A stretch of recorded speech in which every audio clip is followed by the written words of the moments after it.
Welcome back. This is chapter 3, Ranga's Marriage, written by Masti Venkatesha Iyengar. And now, I'm going to explain page number 16 to you. So here we go. When you see this title, some of you may ask, Ranga's Marriage? Why not Ranganatha Vivaha or Ranganatha Vijaya? Well, yes, I know I could have used some other mouth-filling one like Jagannatha Vijaya or Girija Kalyana. But then, this is not about Jagannatha's victory or Girija's wedding. It's about our own Ranga's marriage, and hence, no fancy title. So here, these lines say, the author, in his attempt to dish out a logical and more convincing answer to the question of the choice of the title when confronted, argues that he could use far more interesting and mouth-watering title than the original one, Ranga's Marriage.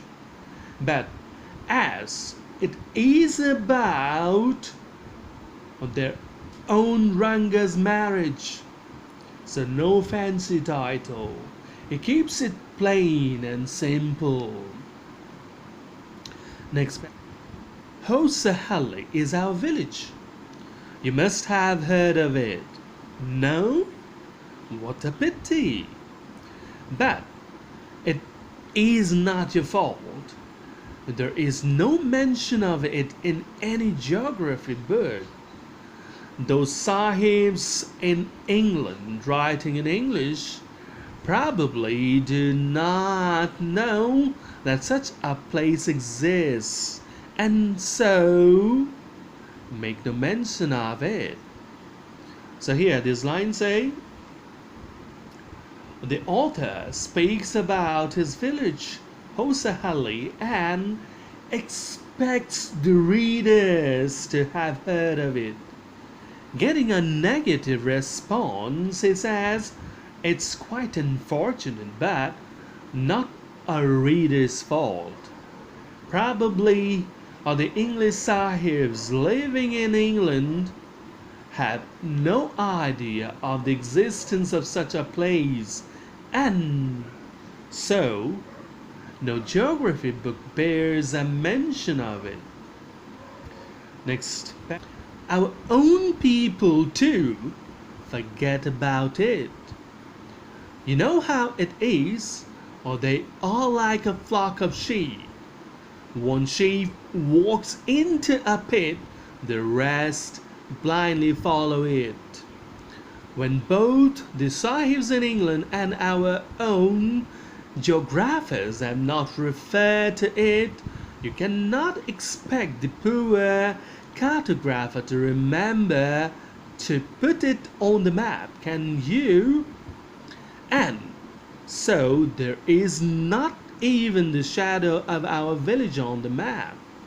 So here are these lines say, not only the Englishmen, but even our countrymen have ignored it, because they blindly walk in the footsteps of their English bosses, just like sheep do, and so the cartographer too have missed it.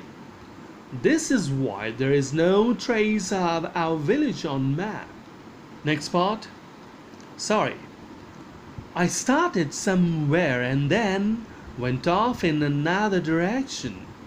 If the state of my soul is to vice versa, what the sweet karigadabu is to a festive meal, then Hosahalli is to my sore state what the feeling is to karigadabu. What I have said is absolutely true, believe me. I will not object to your questioning it, but I will stick to my opinion. So here, these lines say, the author begs readers' pardon for veering off his subject. Through some examples, he wants us to believe the importance of his village. That is, the importance his village holds in the state of Mysore. According to him, if there is a mention of our country Bharatvarsha, Mysore finds an obvious mention of it there. If one talks about a festival, Karigadabu gets a shore mention there. In the same way, the significance of Hosahalli is so big that it may be equated with Mysore in the same way as the feeling has its importance to Karigadabu sweet. So next part. I am not the only one who speaks glowingly of Hosahalli.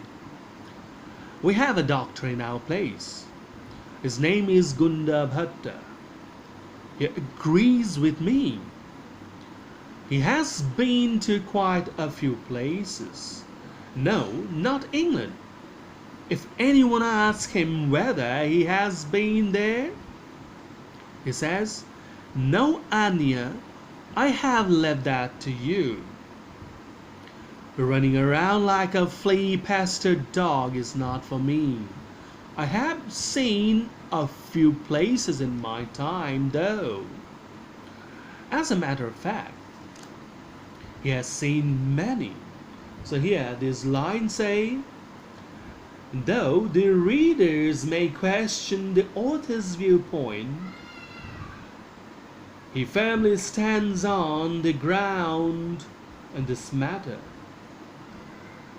He is not the only person to endorse this point of view. Even the doctor of his village, Gundabhatta, who had been to many places, shares the same opinion.